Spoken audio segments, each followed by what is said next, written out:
ರಾಜ್ಯದಲ್ಲಿ ಮೊದಲ ಹಂತದ ಮತದಾನಕ್ಕೆ ಇನ್ನೇನು ಕೆಲವೇ ದಿನಗಳು ಬಾಕಿ ಇದೆ. ಚುನಾವಣಾ ಅಖಾಡದಲ್ಲಿ ಎಲ್ಲ ಪಕ್ಷಗಳು ಕೂಡ ಅಬ್ಬರದ ಪ್ರಚಾರದಲ್ಲಿ ತೊಡಗಿಕೊಂಡಿವೆ. ಎದುರಾಳಿ ವಿರುದ್ಧ ಟೀಕಿಸೋ ಭರದಲ್ಲಿ ರಾಜಕಾರಣಿಗಳ ಮಾತುಗಳು ಕಂಟ್ರೋಲ್ ತಪ್ತಾ ಇವೆ. ಯಾವ ರಾಜಕಾರಣಿಗಳ ಮಧ್ಯೆ ಯಾವ ರೀತಿ ಟಾಕ್ ಫೈಟ್ ಇತ್ತು ನೋಡ್ಕೊಂಡು ಬನ್ನಿ.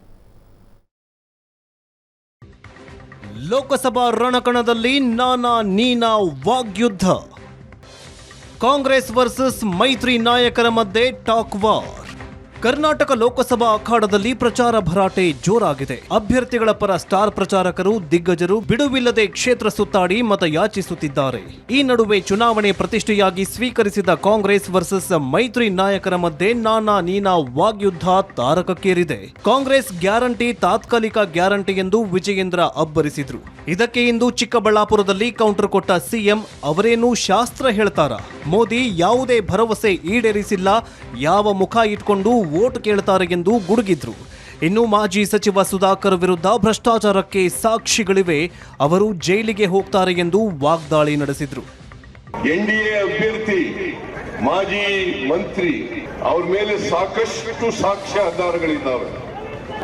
ಇವರು ನೂರು ಭ್ರಷ್ಟಾಚಾರಿ ಅಂತೇಳಿ ತೀರ್ಮಾನ ಆಗಿ ಜೈಲಿಗೆ ಹೋಗಬೇಕಾದಂತ ಪರಿಸ್ಥಿತಿ ನಿರ್ಮಾಣ ಆಗ್ತದೆ. ಆಫ್ಟರ್ ಲೋಕಸಭಾದು ಸ್ಟಾಪ್ ಆಗುತ್ತೆ ಅನ್ನೋ ಅರ್ಥದಲ್ಲಿ ಹೇಳಿದ್ದಾರೆ ಸರ್. ಅದೇನು ಶಾಸ್ತ್ರ ಹೇಳ್ತಾರ ಅವರು? ಸರ್ ಶಾಸ್ತ್ರ ಹೇಳ್ತಾರ? ಕರ್ನಾಟಕದಲ್ಲಿ ಈ ಟರ್ಮು ನಾವೇ ಇರ್ತೀವಿ, ಮುಂದಿನ ಟರ್ಮು ನಾವೇ ಇರ್ತೀವಿ. ಈ ರೀತಿಯಾಗಿ ಭರವಸೆ ಕೊಟ್ಟು 10 ವರ್ಷಗಳಾದ್ರೂ ಕೂಡ ಈಡೇರಿಸಲಿಲ್ಲ. ಅದಕ್ಕೆ ನಾನು ಕೇಳ್ತೀನಿ, ಯಾವ ಮುಖ ಹೊತ್ಕೊಂಡು ಹೋಗಿ ವೋಟರ್ಸ್ ಹತ್ರ ನೀವು ವೋಟ್ ಕೊಡಿ ಅಂತ ಕೇಳ್ತೀರಿ ನರೇಂದ್ರ ಮೋದಿ ಅವರೇ? ಗ್ಯಾರಂಟಿ ಸರ್ಕಾರ ಪಿಕ್ ಪಾಕೆಟ್ ಸರ್ಕಾರ ಎಂದಿದ್ದ ಎಚ್ಡಿಕೆ ಹೇಳಿಕೆಯು ಹಾಲಿ ಮಾಜಿ ಸಿಎಂ ವಾಗ್ಯುದ್ಧಕ್ಕೆ ಸಾಕ್ಷಿಯಾಗಿದೆ.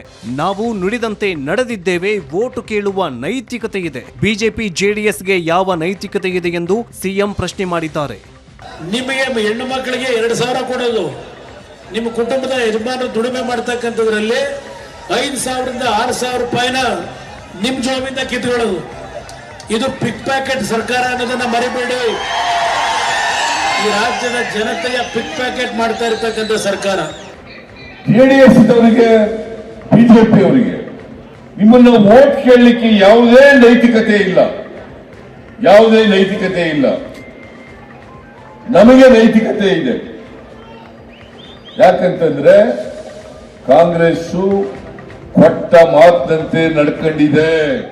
ರಣಕಣದಲ್ಲಿ ಒಕ್ಕಲಿಗ ಕಾಳಗದ ಬಳಿಕ ಈಗ ಕುರುಬ ಮುಖಂಡ ಸಿದ್ದರಾಮಯ್ಯ ವಿರುದ್ಧ ಅವರದ್ದೇ ಸಮುದಾಯದ ಎಚ್ ವಿಶ್ವನಾಥ್ ಗರ್ಜಿಸಿದ್ದಾರೆ. ಕೃತಜ್ಞತೆ ಇಲ್ಲದ ನಾಯಕ, ಹತ್ತಿದ ಏಣಿಯನ್ನೇ ಒದೆಯುವ ಗುಂಪಿಗೆ ಸೇರಿದವರು ಎಂದು ಸಿದ್ದರಾಮಯ್ಯಗೆ ಚಾಟಿ ಬೀಸಿದ್ದಾರೆ. ಕುಮಾರಸ್ವಾಮಿ ಮಹಿಳೆಯರನ್ನ ಅವಮಾನಿಸಿದ್ದಾರೆ ಎನ್ನುವ ಸಿಎಂ ಹೇಳಿಕೆಗೂ ಕೌಂಟರ್ ಕೊಟ್ಟ ವಿಶ್ವನಾಥ್, ಈ ಹಿಂದೆ ನೀವು ಗರ್ಗೇಶ್ವರಿಯಲ್ಲಿ ಮಹಿಳೆಯ ಸೆರಗು ಎಳೆದಿದ್ದು ಮರೆತಿದ್ದೀರಾ ಎಂದು ಟೀಕಿಸಿದ್ದಾರೆ. ಹಾಗಾಗಿ ಮುಖ್ಯಮಂತ್ರಿ ಅಂತ ಅವರು ಕೂಡ ಆದಮೇಲೂ ಕೂಡ ಮಾತಿಗೆ ಗೌರವ ಸಿಗದೇ ಇರ್ತಕ್ಕಂಥ, ಸಹಾಯ ಮಾಡಿದವ್ರನ್ನ ಮರೆಯುವಂಥ, ಕೃತಜ್ಞತೆಯೇ ಇಲ್ಲದೇ ಇರ್ತಕ್ಕಂಥದ್ದು. ಗರ್ಗೇಶ್ವರಿಯಲ್ಲಿ ಸೆರಿಗೆಳೆದಿದ್ದು ಮರ್ತು ಬಿಟ್ರ ಸಿದ್ದರಾಮಯ್ಯನವರೇ? ಅವಾಗ ಹೇಳಿದ್ದು ವಾಡ್ಕೆ. ಕಾಂಗ್ರೆಸ್ ವಿರುದ್ಧ ನಾಲಿಗೆ ಹರಿಬಿಟ್ಟ ಬೆಳ್ಳುಬ್ಬಿ. ಕದನಕಣದಲ್ಲಿ ಮಾತಿಗೆ ಮಾತು, ಏಟಿಗೆ ಎದುರೇಟು ಜೋರಾಗಿ ನಡೀತಾಗಿದೆ. ಈ ವಾಗ್ಯುದ್ಧದಲ್ಲಿ ಎದುರಾಳಿ ಟೀಕಿಸೋ ಭರದಲ್ಲಿ ಕೆಲ ನಾಯಕರು ನಾಲಿಗೆ ಹರಿಬಿಟ್ಟಿದ್ದಾರೆ. ಈಗ ಬೀದರ್ನಲ್ಲಿ ಭಗವಂತ್ ಖೂಬಾ ಪರ ಪ್ರಚಾರ ವೇಳೆ ಬಿಜೆಪಿ ಮುಖಂಡ ಎಸ್ಕೆ ಬೆಳ್ಳುಬ್ಬಿ ನಾಲಿಗೆ ಹರಿಬಿಟ್ಟಿದ್ದಾರೆ. ಕಾಂಗ್ರೆಸ್ ನಾಯಕರ ವಿರುದ್ಧ ನಪುಂಸಕ ಪದ ಬಳಸಿ ವಿವಾದ ಸೃಷ್ಟಿಸಿದ್ದಾರೆ. ಕಾಂಗ್ರೆಸ್ ಅಂತಕ್ಕಂಥ ಒಂದು ರಾಜಕೀಯ ಪಕ್ಷ ಹುಡ್ತೈತಿ. ಆ ಪಕ್ಷದಾಗ ನೀವು MLA, MP, ಮಂತ್ರಿ, ಪ್ರಧಾನಮಂತ್ರಿ ಆಗಿ ರಾಜಭಾರ ಮಾಡ್ರಂತ ರಾಮಚಂದ್ರ ಮಹಾರಾಜರು ಆಶೀರ್ವಾದ ಮಾಡಿದ್ರು. ಅದಕ್ಕೆ 60 ವರ್ಷ ಕಾಂಗ್ರೆಸ್ ಆಗಿ ದೇಶ ಹೇಳೈತಿ. ಮುಂದೆ ಕಾಂಗ್ರೆಸ್ ಭವಿಷ್ಯ ಇಲ್ಲ. ಈ ಕಾಂಗ್ರೆಸ್ ಇರ್ತಕ್ಕಂಥದ್ದು ಬಯಸ್ತೀನಿ ನಾನು. ಕರ್ನಾಟಕದಲ್ಲಿ ಏಪ್ರಿಲ್ 26ಕ್ಕೆ ಮೊದಲ ಹಂತದಲ್ಲಿ 14 ಕ್ಷೇತ್ರಗಳಲ್ಲಿ ಮತದಾನ ನಡೆಯಲಿದೆ. ಚುನಾವಣೆ ದಿನಾಂಕ ಹತ್ತಿರ ಬರ್ತಾ ಇದ್ದಂತೆ ನಾಯಕರ ವಾಗ್ಯುದ್ಧಗಳು ಜೋರಾಗ್ತಿದೆ. ಬ್ಯೂರೋ ರಿಪೋರ್ಟ್, ಏಷ್ಯಾನೆಟ್ ಸುವರ್ಣ ನ್ಯೂಸ್.